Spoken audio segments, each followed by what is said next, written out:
1 week apart is, well, just a week. 2 weeks apart is a break, and 3 weeks apart feels like entirely too long. Hey, I'm Alex Radcliffe from Board Game Co, and this is Two Back or Not To Back. It's been 3 weeks since our last Two Back or Not To Back. It's been way too long. I think we have one coming next week. I don't know. We'll see. There's always a bit of a lull, a few lulls throughout the year. The lulls do save us money, so I'm not complaining, but it does mean I have to come up with, like, other ideas of, like, Kickstarter stuff to talk about, because Mondays are for Kickstarter, at least on this channel over here. In any case, let's go ahead and dive into everything. As usual, links to everything down below. You can check all that out. Starting off with Cult of the Now, that's what I call it. It's been so long I forget. Cult of the Now, the segment where I go ahead and take a look at an already available game, and often I like to take a look at games that were available on Kickstarter but are available now instead. Carnegie from Pegasus Bill. This is over currently on Game News. You can check this one out. $50 for this one. This was a Kickstarter. I have the deluxe copy on the floor over there. I need to unbox it. I'm way behind on my unboxings of everything. It's been frenetic over here. But either way, if you want to get your hands on Carnegie for $50, not that $100 for €1 that you find on Kickstarter nowadays, $50, get it now, no wait, no worry, no fuss, none of any of that. From Xavier Georges, designer of Trois, designer of Black Angel, phenomenal designer of Carson City.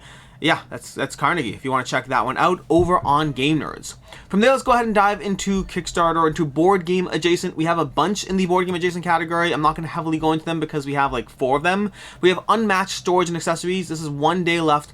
Phenomenal video on this, by the way. If you want to be entertained, highly recommend watching this basically infomercial from the Brothers Murph. Phenomenally entertaining. They always are. It's honestly, it's worth watching it whether or not you have any interest in the actual product. As far as the product is a bunch of unmatched boxes in case you wanted a way to store your unmatched in a more efficient way across your box shelves as your collection continues to grow. Well, this is what you have. You have a few options, a few ways as far as storing it, how you're going to bundle it together. 1 hero per case, 2 heroes per case, different types of assortment per case. They go through it all. They give you a bunch of options, and there's a variety of things you can get to store this on your shelf more efficiently, plus a variety of other options, a variety of other things you can get as far as backpacks or things like that you can get over here. There's a reason the campaign has brought in $225,000. It's both unmatched accessories and extra accessories in general, all the board game adjacent stuff. From there, we have Dungeons and Lasers Encounters from Aeon Studios, which continues their line of, well, miniatures and terrain and all those other things that Aeon Studios brings to your table. Aeon Studios brings both board games. They had Wolfenstein, they have Master of the Universe coming out soon, but they also brought Dungeons and Lasers Encounters over to your table with, well, this is the newest version they have. It's going to be, you know, D&D or role-playing accessories, miniatures, terrain, mats, all those things. Anything from, terrain to miniatures to mats. The things I just said, that's what it is. All those things. They have dragons sometimes. They have full-on sets of any number of things. There's a tons of options here. The Adventurer Pledge, the Starter Pledge, the Hero Pledge, the Legendary Pledge, $400, €400 for all of that. So that's 1, 2, 3, 4, 5, 6. There is a lot of options out there, a lot of stretch goals, a lot of extras, a lot of everything, an absolute lot of everything. I don't heavily go into this because, well, it's not a board game, it's board game adjacent, but in case you're interested in this, you can join the, what are we up to now? €421,000 raised so far by Aeon Studio. I mean, they keep dabbling in board games, which I think is nice because I like having variety in the market,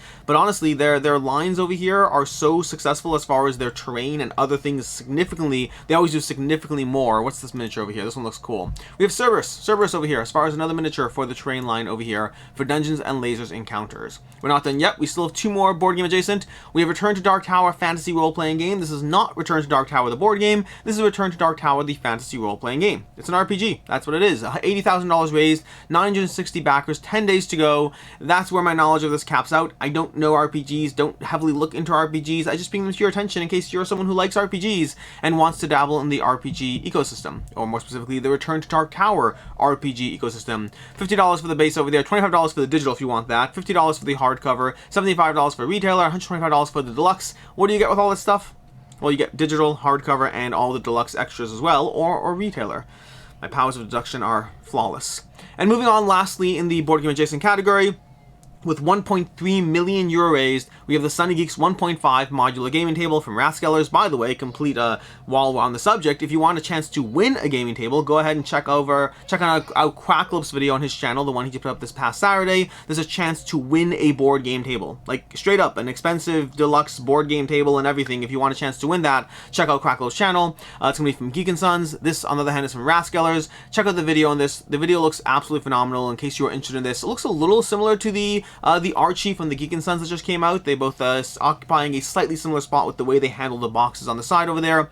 But the table looks phenomenal. Table looks great. You can check that out. The video will definitely do a good job selling you on wanting the table. Now, whether or not you go ahead and convert that wanting a table into actually backing a table, well, 655 people so far have jumped on that bandwagon with 1.3 million euro raise, which happens because board game tables are expensive, so those prices add up very quickly. But the table looks great. As far as the rewards, check out the various tiers, the pledges, all that stuff to figure out your exact customization. Board game tables are expensive. They always start off with like, oh, it's going to be like $3,000, and that sounds already a lot, but by the time you're done checking it all out, gathering the cover, getting the neoprene mats, the cup holders, the accessories, all that, before you know it, you're $6,500 in the hole, and you're like, but I kind of want it now because I just spent time building it. So don't jump in on these things unless you're prepared to actually spend a fair bit of money on a board game table. But that's the Rascalers. The Rascalers board game table Kickstarter campaign, not Kickstarter campaign, the Game Found campaign. And that ends our board game adjacent category. From there, we're going to move into, let's see, what order are we jumping into? Let's go to cancellations and not funding so far. Cancellations and not funding. We don't have any cancellations, but we do have 2 in the not funding category. Let's go to refresh this page over here. We have Bot Factory and Amygdala. Starting off with Bot Factory, currently not funding with $71,000 out of a $100,000 goal. This is going to be from Vitalis Serta game and Eagle Griffin Games. I believe this will fund. I don't think we have any concerns over here. It's a Vitalis Serta game, even though it's a lighter Vitalis Serta game. It's all about, you know, running a bot factory where you make bots, and you try to make sure you're scoring well for your bots and produce the bots, and then place your markers on the bots to get the bots in the row. There's 4 different quadrants you're going to be dealing with. You can check out the Board Game Nexus. They have a fantastic video breaking down how the game plays, going to the specifics of, you know, what you're trying to manage as you go through it. It does look like a lighter Vitalis Serta game. 30 to 60 minutes, 1 to 4 players, 14 plus. It's not just Vitalis Serta. I'm just going by the more common name, the more popular name, I should say. I also don't know how to pronounce the other designer's name, unfortunately, and I don't want to butcher it, so I'm not going to try. But 2 designers here. 1,700 backers, $71,000 raised so far. They went with a realistic funding goal. It will back, it will fund. There's not a question at all on that front, but it is funding slowly. They have announced the MSRP of the game, which I believe the Kickstarter pricing is $48. I believe they said the MSRP is $64, giving you a 25% discount on the MSRP, and then also giving you a few extras that you'll get over here. Specific, you know, some small little extras you'll get in the Kickstarter campaign that otherwise won't be available, in addition to the fact that you're getting the game earlier. So reasons to back the game: because you have no self-control, because you want to get the game earlier, because you want that 25% off on the MSRP, although that one you have to factor in the shipping and the fact that MSRP is never really a final price. So the price of the game actually seems close to on par. If anything, once you factor in shipping, you are paying a drop more for this, but you are getting some deluxe extras. So if you want the game, you can justify backing it. If you don't want the game, well, if you don't want the game, you shouldn't back it for sure. But if you want the game but kind of want to be responsible, you also could wait for retail, wait for reviews, all of that stuff. You might be losing out on a few extras, but nothing that crazy. So you can go either way on this one, ultimately, if you want this. Not a bad back, not a particularly amazing back. It's middle there as far as that goes. And yeah, you can check out plenty of content, Board Game Nexus, a variety of other content creators to see more about the game itself. And that's basically going to be Bot Factory from Vitalis Serta, and I apologize, Quintella Martins, but I'm missing the first part of your name because I don't know how to say that. Moving on to Amygdala. Amygdala from Game Brewer. This one is likely, I don't know which way this one goes. This one could fund, but if it funds, it's creeping over the finish line, which is not a great look for our Wolfgang Kramer and Kiesling game. They're the same creators who brought you Azul. They're involved with a variety of amazing titles, including one of my favorite games of all time, El Grande. With 18 days left, 261 backers, and this time round, this is bringing you an abstract game that it has a lot of confusing terminology, a lot of bright colors, and a not incredibly easy to follow gameplay for what is otherwise an abstract game, kind of obfuscating a very simple game behind a lot of, well, stuff. Past that, the game is expensive, which is really going to hurt them, unfortunately. I mean, if you look at the comments, it's very clear. You're coming in at €110 for the base game. Again, this is being touted as another abstract game from the creators and the company that brought you Azul, not the company, from the designers that brought you Azul. Now, when you do that, inherently you are linking a $30 game as the price point for this game. You're like, oh, designers who brought you Azul, it's another abstract game, it should be a $30 game, and Azul is not lacking deluxification in the pieces that it already brings to the table. And then you show up with a €110 price tag before you even get to shipping, and that's not even for the deluxe. The deluxe is going to run you €150, which I think they really shot themselves in the foot on this one. I think they really did. I just think they have a hard time selling people on that price tag. I mean, I want the game, but at 261 backers, 18 days to go, the price tag of €150 when you're mentally tagging it to a $30 game, I can't do it, and I think a lot of people can't do it as well. I'm curious to see what will happen with this one. We might see a cancellation and relaunch. It may well cross the finish line with 18 days to go, and that price point, it might finish. It might. You don't need that many backers. You need another 120 backers, 130 backers, which is not the craziest thing.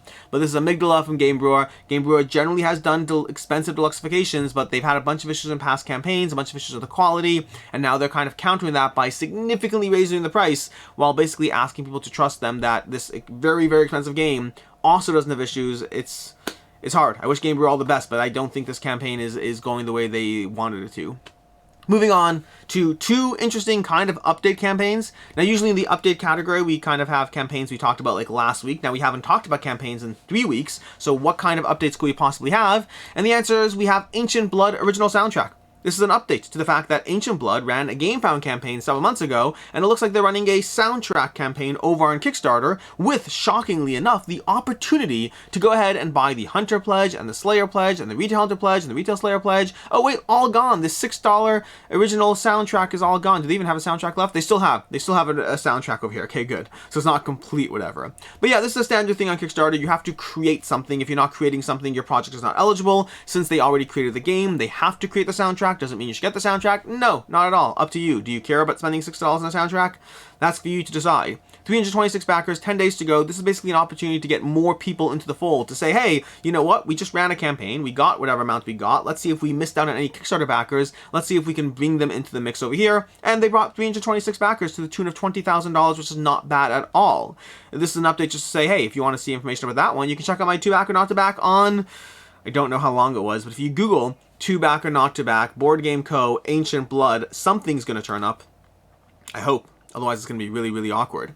And then similarly, another update, we have Pagan Fate of Roanoke doing another one. Pagan Fate of Roanoke is doing a second print run. I'm still waiting on my first print run copy. I have to go check the comments on that one, see if I'm supposed to have my copy or not, because I did back this one. 870 backers, 19 days to go, another $57,000 raised, and honestly, this is a great game. Highly recommend this one. Very unique in the asymmetric head-to-head style that it's bringing you. Thought it was a very, very solid production. Very unique and very, well, good. I've said the word unique and good multiple times now, just in small different ways. It all works. But anyways, this is a second print run with small upgrades to some components. They have the over here, why should I back, where some people know the support, what's going on, I already backed it, what changed. They go through all this over here. There's a new design for some tokens. There's 40 wooden influence tokens, an alternative to the dials. There's new villager pet action cards designs. They'll be available to specific backers. There's a few basic things, some errata, nothing that crazy, but if you want, you can go ahead and spend the $5 to get the errata cards. You can come back for, I'm back for more, €25 to get all the, well, the errata cards and the first edition stretch goal cards, and 125 deluxe and all that stuff. Or you could spend, where are we, 25, 30 pounds, €30, I mean, we have €45 for Pagan Fate of Roanoke and €70 for Pagan, the Hunter, and the Witch. Again, this is more of an update, so if you want to see my whole thing on Pagan Fate of Roanoke, you can go ahead and Google 2 back or not to back, Pagan Fate of Roanoke, Board Game Co., and something should pop up, and if nothing pops up, then it's embarrassing. Yeah. So that's what we have over here as far as the updates, which brings us to the new campaigns. The new campaigns finally starting off the bat with Survive Until Daylight. 590 backers, $28,000 raised so far, 41 hours to go. Survive Until Daylight's coming to you from Flareos Games, who brought you a few games. They brought you Until Daylight, which did okay, as is Survive Until Daylight. They brought you the Vampire the Masquerade Chronicles, which did very, very well, although I don't think we can compare that to this. I think we're going to have to compare Survive Until Daylight to Until Daylight as far as prior campaigns go. And Survive Until Daylight is a game which you're going to be going through a few phases of choosing your characters, of scrambling and rummaging for food, equipment, gear, all these things, trading between the other players, and then encountering the horde of zombies that are attacking you, hopefully with your upgraded stuff, your weapons, your bombs, your guns that go into your bullets that go into your guns, your arrows that go into your bow and arrow, all the various things you need to take down the various enemies. It's basically survive until daylight against multiple hordes of enemies while rummaging and foraging for stuff and building the various gear and traps and things you'll need to survive along the way. Fairly simple, fairly procedural, does all that. They also have a deluxe set over here as far as extra upgraded tokens. They have 3 basic pledge levels. They have the $31 for the basic Survive Until Daylight base game. We have $47, which is an additional $16, which brings you the story mode, and then for up to $62, which represents another $15 on top of that, which brings you the deluxe component pack. So if you want those wooden tokens, the wooden damage trackers, the metal coin, if you want that story mode, these are all extras you can get, or you can just spend $31 and get, well, as minimal as possible. Although shipping on all of these as well, factor that in as well. As far as should you get it, should you not, the short version is the original Until Daylight didn't really do a great job holding its value, but also has very low availability. That's likely to hold true for Survive Until Daylight as well. If you're looking for a game that will hold its value, just based on the demand for this one, I don't think this one will. But if you're looking for a game because you really want to get your hands in it, and you don't want to have to hunt or search or hope you can get your hands on it otherwise, especially if you want the extras, which will be harder to get your hands on, then yeah, go ahead and get it on Kickstarter, but do so with the understanding that it likely will not hold its value. Moving on to Aeon's End Past and Future. 2,914 backers, $255,000 raised, 4 days to go. This is one in which I will not be heavily going into the will it hold its value, will it not. I'll be talking in generalities from past campaigns because there's so much Aeon's End content out there. So much. And I've talked about their campaigns like 2 or 3 times by now because of how many different campaigns they've run, and each time they do that whole wave situation where they give you different options for waves. You get this current new thing, the Past and Future campaign, but you can also get prior waves. What are the waves? Waves are going to be different packets of content from prior campaigns. Before we get into all of that, what is Aeon's End? Aeon's End is a cooperative deck builder. If you haven't heard of this one, I mean, well, hey, it's Aeon's End, it's a cooperative deck builder, but it's a cooperative deck builder. You can solo this one as well. The general idea, the few things it does differently is, first of all, you have these portals you're opening, which you're going to be casting spells into, and secondly is your deck does not get shuffled. So as you gather cards, you're kind of able to manage and mitigate around the order of the way things will come out and how your deck will operate, and so you're trying to balance all of that as you go through this deck builder, taking down the various big bads that you're dealing with, as well as the various minions that are throwing your way, and doing so either solo or cooperatively.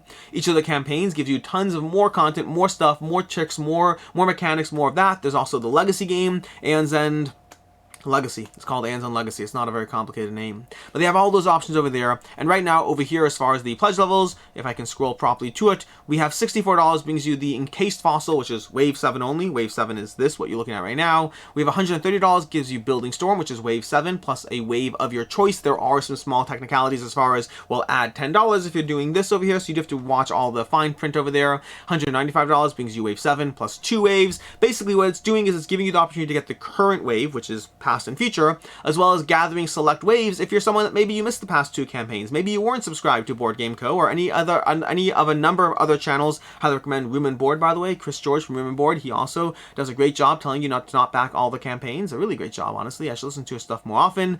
But anyways, lots of options as far as catching up, so to speak, including getting absolutely everything for Wave 7 plus 6 waves for $455 for basically every single thing you got up until now. Lots of options out there as far as the Aeon's End content. Generally, the Kickstarters will give you some promo material they'll get throughout the campaign that they're slowly unlocking. Probably, if we scroll down, not probably, I've been to this page already, but if you scroll down, you'll see the various promo materials slowly unlocking over here. That's standard for the way they run their campaigns, dripping a few promos that you get out throughout the course of the campaign, and that is basically Aeon's End. Should you back it, should you not? Short version is, if you want a lot of Aeon's End content, the Kickstarters are usually not the worst price, but they're usually not the best price either. Some of it will come down to how much you care about the extra promo cards or whatnot, and some of it will come down to how much you care about the ease of just getting it all in one spot. The Kickstarter campaigns definitely make it easy, but they offer okay but not amazing prices, so you can definitely pass on this one and try to pick it up, you know, secondhand market or wait until the next sale. But you also could, if you want, get it on Kickstarter without worrying too much about whether you got ripped off. You're not getting ripped off, you're just not getting a great deal either, and one that will do a medium job of holding its value. It gets harder and harder to deal with this stuff the more you go down the rabbit hole. This is just the nature of large campaigns and expansions, that it gets harder and harder to say, hey, here's the game that I'm selling. Now you're saying, here's the game plus the 3 expansion waves plus these expansion waves. It just becomes more and more of a headache each time. Not to say you shouldn't do it, it just gets to be more work. So ideally you're backing this because you love Aeon's End and you need more Aeon's End. But also you may be backing it to jump in for the first time, as 33 backers currently are, in which case, great. You're signing up for a game that's well-liked, and hopefully will be well-liked for you as well. Moving on to Umbrella Academy, the board game from Mantic Games.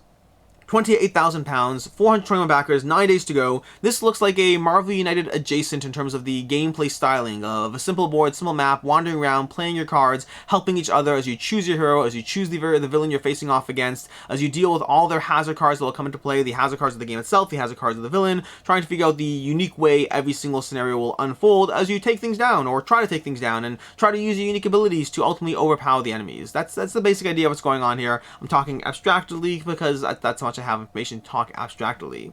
We have €70 for the collector's edition over here. There's one pledge level, just one. £70, not euro, I apologize. £70 for the collector's edition over here of the Umbrella Academy, the board game, plus any stretch goals. And currently they have what they've unlocked so far, which is not an absolute ton. You can see the various stuff they've unlocked. It's currently expensive for what you're getting as far as gameplay content alone. Things are being unlocked. There may still be more stuff to come, although currently with 9 days left to go, I mean, maybe we'll be able to talk about it next week in a two-back or not-to-back update. I don't really know. As of right now, I don't think this one will hold its value. I think there's clearly, with 421 backers and a £70 price tag, I think there's not enough people who are saying, we need this game, we want this game, and we want to get our hands on it. This is already a prior Kickstarter launch that unfortunately canceled and relaunched over on GameFound. They're doing fine, they're just not doing amazing, and I don't know what happens. I don't know if this one cancels or not. I don't know how it plays out. We'll see. Ultimately, we'll see on this one. It seems like a fine game. It just doesn't seem like a fine game that has managed to attract its core audience, which is a different conversation entirely. Moving on to Nut Hunt. 1 to 5 players battling for control of the Force in this fast-paced squirrel placement game, and that's exactly what it is. Nut Hunt is a fast-paced squirrel placement game, trying to place down your squirrels to achieve certain objectives, to gather various domain over the forest, to manipulate the fact that you have the wolf, the fox, what is it again? I can't remember what they have chasing you around. The fox, having the fox chase into the squirrels, both to use it for you and against you, because as the fox wanders into zones, you're going to kick squirrels out to other areas, which can help you, but it can also hurt you depending how you position things, and you're trying to achieve a variety of objectives in this one. Looks like a very light, family-friendly game. I would say the quote that the testimonial I thought was the most useful is right over here. Nut Hunt already safely belongs to one of our top 4 favorite family Eurogames, along with Catan Jr., Ticket to Ride, First Journey, and Honga. Now, I don't know about you, but I've played Catan Jr., Ticket to Ride, First Journey, and Honga. They are all very, very, very light, family-friendly games. I enjoy them. I have 2 of those games still that I play with my kids, and I do enjoy them. I think they're solid games, but they are very, very, very light games. The fact that they're being compared in that category, now granted it's one person, really makes me think that this is a very, very, very, very light game. Does not mean it's a bad thing, it just means understand who the target audience is. As far as the pledge levels over here, we primarily have $35 for the standard pledge. Everything other than that is just multiples to get more pledges, which is fine if you're doing a group pledge, but $35 for the standard pledge, giving you 1 copy of Nut Hunt. That's pretty good price for the game, all things considered, although again, depends what you're getting in this one. It doesn't seem like you're getting that much over here. As far as will it hold its value, will it not? I'm skeptical that it will. 721 backers on a very family-friendly game. Generally, it just gets a little harder for family weight games to hold their value. The heavier a game and the more extras and premium and all the stuff, the better it tends to do. This has neither tons of extras and premium, nor is it heavy. I just think this one's going to have a harder time holding its value, even at the $35 price point. Will you lose a lot? Probably not. If you turn around and try to sell this thing, you might be able to find someone who's interested in it, but the $35 price point plus shipping just means you can get this game if you want. If it looks intriguing, if it looks fun enough, if you don't have enough family-friendly kid-weight games, you absolutely could get your hands on this one. Whether or not you choose to, that part is up to you. Moving on to Septima. Septima from Mind Clash Games, 6,294 backers. Is that the most we have today? I think that's the most we have today. I'll have to check, but I think 6,326 backers is the most we have today, apparently. $487,000 raised, 11 days to go. Septima from Mind Clash Games continues Mind Clash's tradition of just completely dominating and destroying Kickstarter, managing to attract an audience with anything and everything they do, including Septima, which is supposedly one of their more accessible games to date. I say supposedly because I've played Septima, but I haven't played their others, so I can't compare Septima to the rest. What I can say is Septima is going to be a game of managing your coven. You're managing your coven of witches. You're going to start the game with 2 witches, your leader and your apprentice, and you're going to be trying to manage your coven, moving around the board, trying to take and plan out a sequence of actions as you move up the right track on the left, as you try to match abilities with the other players, as you try to heal the villagers, as you try to gather ingredients, create potions. You basically have a sequence, a hand of cards across 4 rounds of play, and you're trying to time out your entire sequence every single round, and before you get to the end of the round, you take everything back, and you rinse and repeat the cycle. You're managing a ton of things, from the patients you heal, the potions you brew, the right track you move up, when you match, when you don't match, when you match with the Septima. You're trying to manage the witch hunters who are going to be moving around the board, trying to basically, whenever you arouse suspicion, they're going to be trying to hunt you down. You have to make sure that you keep your own suspicion in check, constantly lowering it as needed,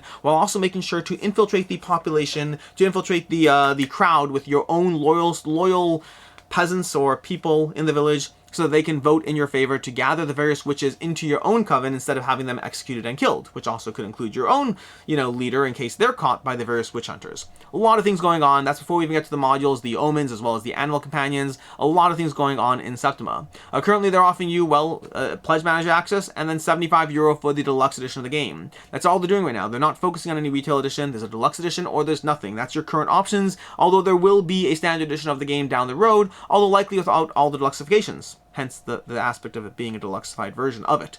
But €75 is also going to cost you more. So what do you prioritize more? Do you prioritize getting your hand on a copy of the game at all? Or do you specifically want the deluxe edition of the game, which has a ton of nice little extras, including, if we can just show you over here, all the upgraded resources, the screen printed, all this stuff over here is going to be available here. They did not list, or at least if they did, I didn't see it, what the price point of the retail edition of the game will be. But this is currently running you $79 plus shipping, of course, to get you the deluxe version of Septima. And it comes with a whole lot of extras, including the potion trays over there, the various the inserts, the game trays. That's what I mean to say, the game trays for the various games. You can have the game trays for the potion tray over here. You can have the Y trays over here. I don't know if they're called Y trays or whatever they're called. These various trays being thrown into the box. You have a lot of stuff over here, from deluxified resources to inserts, and then as well as that, you have for €15, for $16 roughly, you get the opportunity to buy metallic wisdom coins. These are going to be the points you're earning in the course of the game, and they look very, very, very pretty as far as these metallic tokens go. So that's basically what you have over here. That's going to be Septima. Lots of content out there from Thinker Themer, from Crackalope, from Kimberly, from Router Runs Through, from A Man vs. Meeple, to A Better Board Games, to everyone, to over here, I'm over here, all that stuff over here, as far as getting your hands on a copy of Septima. Should you back it, should you not? A short version is, it kind of depends what you care about. If you just want a copy of the game Septima and you don't need all the bling, wait for retail, you'll get a copy of this game cheaper. If you don't really care about Septima, then you shouldn't really be watching this part. I mean, timestamps down below, so you can skip to any relevant section of whatever it is you want.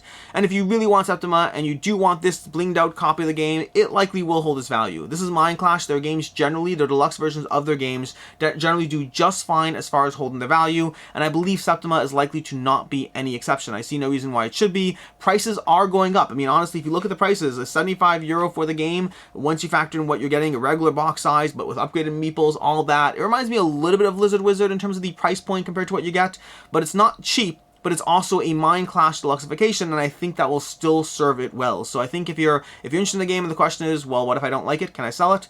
I believe the answer is a fairly safe yes on Septima. Moving on to First in Flight, a historical aviation board game from actually, I'm not entirely sure who it's from, because it's from Artana, but also from Genius Games, who bought Artana, so I'm not entirely sure exactly who owns what or who's doing what at this point. But First in Flight, let's just focus on the game First in Flight. With 1,300 backers raised, 1,300 backers so far, $64,000 raised. First in Flight is a... Let's see how many keywords we can throw here. It's a deck building, push your luck game in which the person who's last on the track always takes the next action. I don't know what mechanic that's called, but it's a mechanic you've seen in Patchwork, it's a mechanic you've seen in Glenmore. Whoever's last on the action track gets to take the next action, which sometimes means you're choosing between getting the action you want versus taking more actions but going last and not having the flexibility you want. So those are the interesting balances and choices you're going to have to make over there as far as, well, the game. In the game, you're trying to build out your plan. You're going to start with a preset, starter deck, so to speak, and then as you go through these flights, you're going to be adding more cards, you're going to be adding more allies, more companions, more abilities, all these different things to augment your general abilities, as well as to actually put things into your deck to improve your first flight so you can go around the board and eventually cross 36 with an incredibly far flight that achieves you the win, or more specifically triggers endgame, at which point everyone gets a final flight to see if they can beat you or not, and at that point it comes down to who built the best deck, and a little bit of luck involved in that as well. That's basically the game. It's a fun game. I reviewed it on the channel. You can check it out. I really enjoyed it. Thought it was a little on the light side, fairly short, fairly accessible, and a lot of fun. As far as the pledge levels over here, we have $39 for the First in Flight Standard Edition, $55 for the Collector's Edition. The Collector's Edition is giving you, including resin player pawns, flyers, metal coins, foil printed upgrades, and all Kickstarter, all Collector's Edition stretch goals unlocked throughout the course of the campaign. You can see over here some of the things, anything tagged CE, that's going to be an example of what you're getting in the Collector's Edition, which is going to run you an extra $16. So you have to factor in all the stuff you're getting, the additional set of foil printed pilots, all those things, just to factor in how much you care about that, and is it worth it to you for that extra $16 or not. MSRP is $50 on the base game, although again the Collector's Edition is very different, so you can't count that as far as apples to apples, although they give you a $70 MSRP over there, and that's basically what's going on in First Flight. Should you back it, should you not? Will it hold its value? Well, first of all, it depends if you want the game to begin with. This game is a little bit on the lighter side. I very much enjoyed it, but it's a kind of game that I don't know if it holds up 5, 10, 15 plays down the road. I'm already past 5 plays. I don't know if it holds up 10, 15 plays down the road in this one, but as far as, I mean, I enjoyed it. I enjoy it currently. I'm curious whether there's expansion material or content that will keep it fresh. For me, it's a solid push your luck deck building game in which the person who's last on the action track goes next. But as far as should you back it, will it hold its value? You could. You certainly don't have to. Genius Games, their games are frequently available for cheaper if you don't care about the collector's edition, deluxe versions, and options for their games. But if you do want the deluxe options for their games, generally they do a decent job holding the value in the secondhand market. Not amazing, but fairly decent. So if you're interested in the deluxe edition of the game, I would say go ahead and get it on Kickstarter. If you don't care about the deluxe edition of the game, you can probably wait and get this at retail cheaper if you're patient. Moving on from there for Skyrise, 3,692 backers. That number's probably going to jump in a second. Let's see. Yep, 3,700 backers, $261,000 raised, 11 days to go. This is going to be Skyrise from Roxley Games, a re-implementation of Metropolis, a 2008 title, I want to say. Skyrise is a re-implementation of an existing game in which you're going to be auctioning around the board in a very interesting auction system, in which whenever you outbid somebody, you're not outbidding somebody on the thing that they want, you're outbidding somebody on the thing that they don't want, which might sound a bit confusing, but that's basically what's happening as you place your towers on the board. Someone says, I want this area, and you can place a larger tower adjacent to take the win. If you don't outbid them, they'll get the area they want. If you do outbid them, you're defining a new area that you will get, and if you get outbid, someone else is inherently defining a new area that they will get, and you keep cascading your towers across the board, trying to block other players and create these little circumstances and situations in which you can end up with the best bid at the best price point to get the tokens you need, to get the spot you need on the board. That's basically Skyrise. They've added a few new things from the various wonder abilities, the various scoring objectives you have, from the way the whole board's laid out, and the deluxe versus non-deluxe versions of the game. This is typical Roxley, giving you Roxley treatment on a very solid re-implementation of an already existing game, Metropolis, and now currently called Skyrise. We have 2 pledge levels here. We have the $49 Skyrise Essential Editions. This is going to be the Essential Edition that you can find later. If you're interested in the Essential Edition, I'd probably wait for retail in general. And then the $74 for the Collector's Edition, which gives you a bunch more. So let's go ahead and show you what goes on over here. We have the Essentials and the Collectors, $75 over here and $49 for that. And we have over here, if we scroll down, we'll see what we get over here for those extras. We have the Visionaries, the various buildings, the things, and the stuff, and Skyrise Essential Editions. So, Essential Edition is going to give you all of this, including various wooden resources. If you check out the towers, you'll see kind of Meeple-esque towers for all these things. But if you go to the Deluxe Edition of the game, you're going to get the Collector's Edition, which gives you a few new things. It gives you these boards over here, which are significantly cooler, also significantly unnecessary for the game. Then you have all these miniatures over here, instead of the Meeple towers, again, significantly cooler, again, significantly unnecessarier. That's not a word. And then from there, we have the deluxe colored back tray insert that will be available for collectors, as well as the unlocked funding quest that you've slowly been getting over here, which is more tower alternates, wooden patrons, the upgraded bag, and dual layer player boards. These are all in the collector's edition upgrades. You can check that out in the end. There's, of course, the add-ons for the various tokens over here if you want nicer, solider tokens that, yes, do fit into the collector's edition insert. Now, these will replace the tiny little tokens you have. Honestly, if you are getting the collector's edition, I would highly recommend these tokens. I would. They add more to the cost, but I think that if you're going collectors, I would get them. If you're not going collectors, you don't need them, and you can just get the game cheaper at retail down the road by waiting. Past that, if we keep scrolling down over here, you'll see that the various things that are being unlocked as we go. So you can see next we're going to have more alternate sculpts again for the collector's edition, and then an embroidered colored bag, and continuing on 9, 10, 15, 16, all the way up to the 18 various things that'll be unlocked, because we still have 11 days to go on Skyrise. Should you back it? Should you not? Will it hold its value? All of that. If you're looking for the standard edition of the game, I'd wait for retail for the most part. If you're looking for the collector's edition of the game, I think this will probably do fine-ish. I say fine-ish because I'm probably comparing it in my head to what's the game they have? What's the racing game? Oh my gosh, Steampunk Rally. Steampunk Rally, in terms of a deluxification of a game, but this is a game that was never amazingly popular. This is not Dice Throne. This is a game that, 3,700 backers, doing very, very well, but I think this is a game that's going to have a certain degree of aftermarket demand, but the question is how much aftermarket demand will it have? I think there's a decent chance this holds its value, especially initially, but like games like Steampunk Rally, I think it probably settles over time. Roxley games in general do fairly well, but there often is a settling depending on the game. They offer incredibly solid production value, incredibly solid games. They offer reprints and non-reprints and just give you a solid foundation of games to get your hands on that are both beautiful, accessible, all fun things over there. Rulebooks often incredibly short, which I think is always excellent in terms of accessibility. I appreciate them and board game tables for generally giving you very short, very clear rulebooks. But that's basically Skyrise. So should you back it, should you not? If you want the collector's edition, I don't think the Kickstarter is a bad back. Just be mindful of trying it out sooner rather than later to see how it does and get rid of it sooner if it's a game that's not for you. I very much enjoyed this one. You can check out my coverage of it. I think it's a solid, very quick moving, very accessible, it's a fun game. It's a fun game. I like the original Metropolis and I like Skyrise even more. But that is basically Skyrise from Roxley Games. Moving on to Tsuro Luxury Limited Edition from Calliope Games. 12 days to go, 730 backers, $247,000 raised on this very, very expensive version of Tsuro.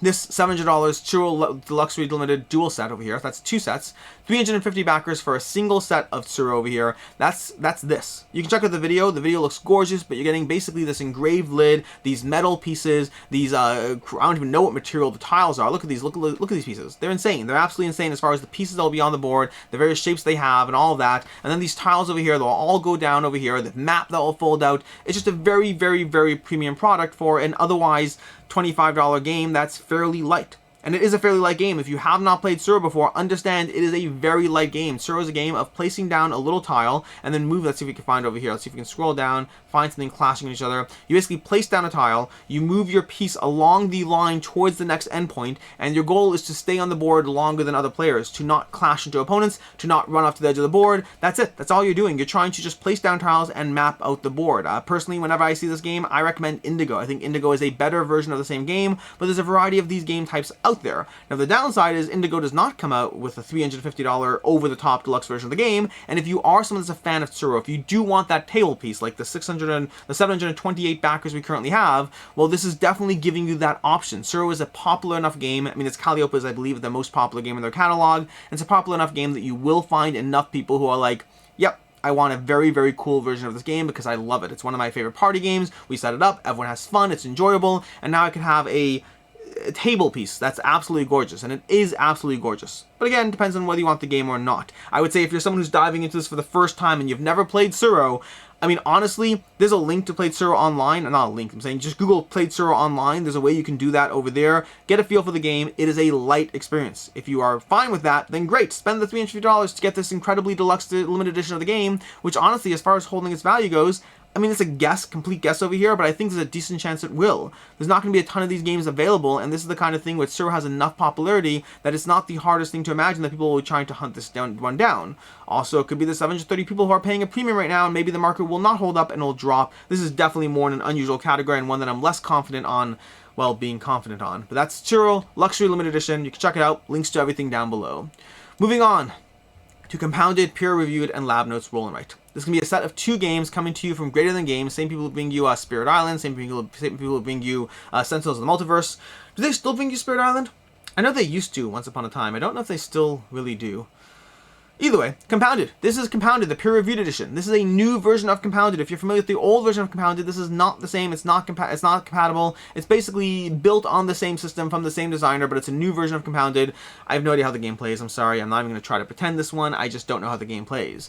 We also have the Lab Notes Roll and Write, which I have a drop more of an idea of how that one plays. Lab Notes Roll and Write is going to be a game where you're going to be going ahead and rolling your dice and creating little structures of molecules and trying to connect them all together, and that's where my knowledge kind of wavers off. Both these games are giving you science-based games with chemicals and stuff and things, and I don't know how to play either one of these very well. I apologize in advance. As far as the pledge levels over here, we have $15 for the Lab Notes over here, $24 for the Lab Notes plus PPE, $35 for the Compounded, the peer-reviewed edition, and $50 for Lab Notes plus Compounded, and $59 for the Compounded plus PPE over there, and finally $80 for Compounded plus Lab Notes plus PPE. That's a lot to go over. There's a lot of pledge levels here as far as the ways you mix and match all the things. Should you back it, should you not? Will it hold its value? Short version of this is no. This one over here with 460 backers, there's not going to be enough demand for this one for this to be a game that I think will hold its value. If you want it, go ahead and back it. It'll probably be available in retail later, but the question is, yeah, it depends on how much. I mean, it's coming from Greater Than Games. They have retail chains, retail distribution, so I imagine we will see this one in retail, even with the lower back count, but it's one that I do not believe will hold its value overall. Moving on, and second last, onto Bretwalda. Bretwalda from Phalanx Games with 131,000 euro raised, 1,388 backers, 17 days to go. Bretwalda is bringing you another area control game with a whole bunch of things going on in Bretwalda. In Bretwalda, your goal is to become the Bretwalda, and I'm pretty sure I'm mispronouncing exactly how you say that, like it's Bretwalda, I don't know. It says it in the video, I can't do it. It's Bretwalda, let's go with Bretwalda.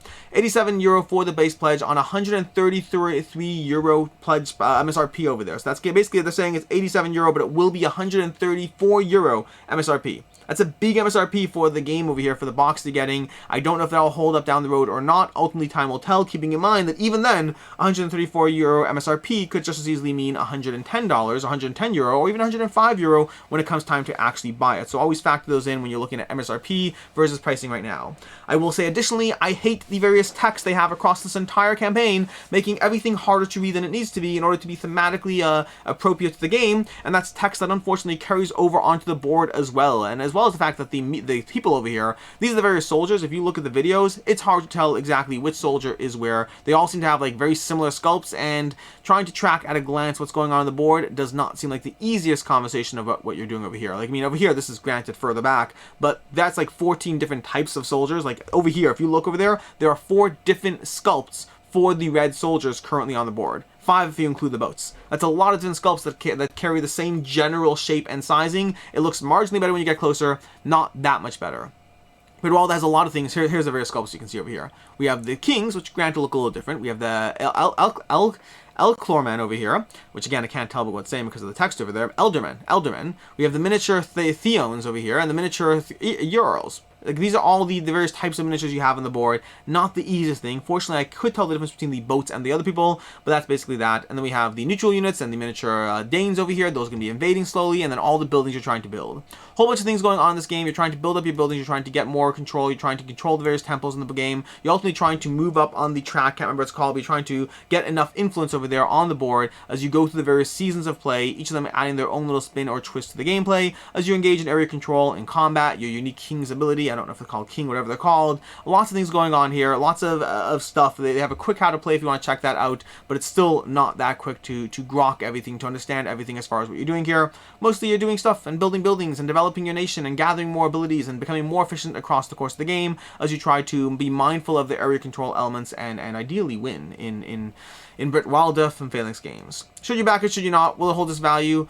Hard to say. Phalanx Games in general, there are exclusives over here as far as getting it on GameFound in case you want to get it here versus getting it in retail, so there's some reasons to get it here. As far as Phalanx Games in general, their games have been a mixed bag as far as getting it on retail versus getting it on Kickstarter, GameFound, whatever. Their prices don't generally hold up that hard, and it's again, we live in that strange state right now where we're all making guesses about what the world looks like a year from now. That's true across this entire video and every video I do in to back or not to back these days, where it's like, okay, great, what's freight shipping going to look like in 6 months? What's the MSRP and retail and all these things going to look like in a year and 6 months? And everyone's making these guesses and guesses that may or may not hold up. So everything I say is definitely a guess. I mean, it's always been a guess, but it's a worse guess than it usually was because of these factors over here.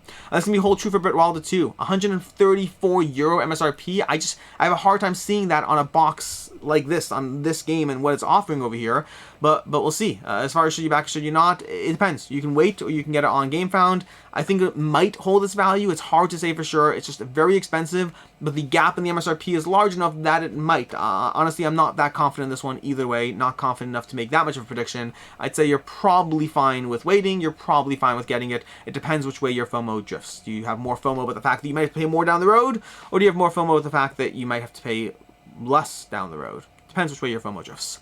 Which brings us to lastly, Globetrotting from A Road to Infamy Games, from R2I Games, the same people that brought you Canvas and the other game. What's the other game called?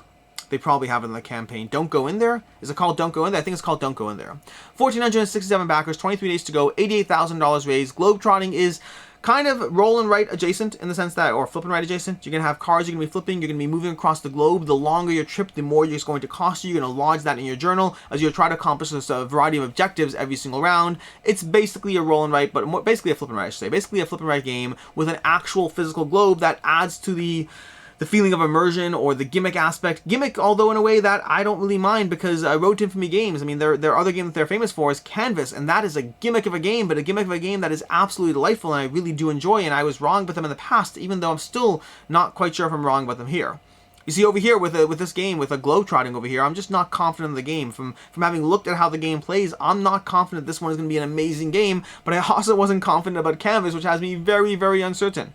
As far as pledge levels over here, you're looking at $53 for the retail edition of the game, $68 for the Globetrotting limited edition, including the 10 travel reward cards, including the more objective tiles, including just the everything limited edition of this game, that suitcase, as well as they're going to have like all these stretch goals that are slowly being unlocked, including a magnetic clasp if they hit that point. I don't know. I just don't know on Globetrotting. It's similar to the way I don't know about Canvas. My instinct is that $68 for a game this light might be one that doesn't hold up, but they also did fairly well with Canvas, and currently coming in, it's not coming out at Canvas levels, but 1,467 backers. That's definitely not a small amount of people who are jumping in it right now, and we still have 23 days to go, which means plenty more time to see what's going on with this one. I think reluctantly and instinctively, I'm going to say this one does hold its value, despite the fact that I almost think it shouldn't, but instinctively my instincts are overriding me, partially based on how well Canvas did and the audience they built up there. I think if you want this game, this might be your best chance to get it at this price point, but I'm not confident in that one either. Again, a bunch of games today we're just not confident on. I try to tell you when I'm confident, I try to tell you when I'm not as well, and this is definitely one of the times where I think it'll hold its value. I think if you're interested in Globetrotting, go ahead and get it, but I'm just not sure.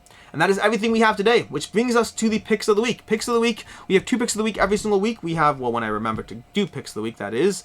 We have 2. We have 1, which is my personal interest pick of the week, and 2, which is the game that is most likely to hold its value. For personal interest, we're going to have Skyrise. Skyrise is easily my favorite game from the combination of what I've actually played, as well as just what I'm interested in. I'm definitely interested in Globetrotting, as well as some others, but Skyrise is going to be my personal pick of the week if we're counting the things, well, all the new campaigns. I'm not counting old or updates or not funding or board game adjacent. I'm just counting board games. Skyrise is going to be my pick of the week. Really enjoyed my gameplay of that one. I like First in Flight 2. Solid game. Both of them are solid. I think Skyrise holds up to more plays longer. First in Flight was a bit more of a solo puzzle of everyone doing their own little solo, what's it called? Multiplayer solitaire kind of engine. Not really multiplayer solitaire, but feels a bit more like it. Versus Skyrise feels very dynamic. I think it'll hold up just fine for me. And then as far as the one that's most likely to hold its value, we're going to go with Septima. Septima, I think, is the safest bet as far as a game that'll hold its value. It's not cheap, but I still think this one is a fairly safe bet. Mindclass's reputation has brought in 6,335 backers, and that's with 11 days to go. This may well cross 10,000 backers by the time the thing is done. It may cross $1 million, although I'm skeptical. I think probably close to $800,000, although we'll see. But yeah, Septima, I think it'll do just fine in holding its value. Mindclass's reputation does precede it.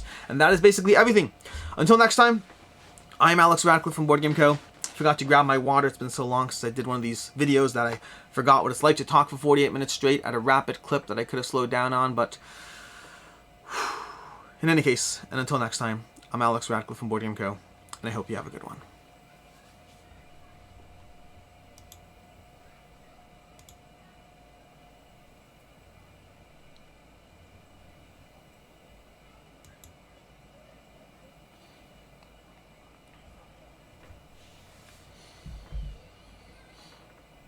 My landlord gave me a shout.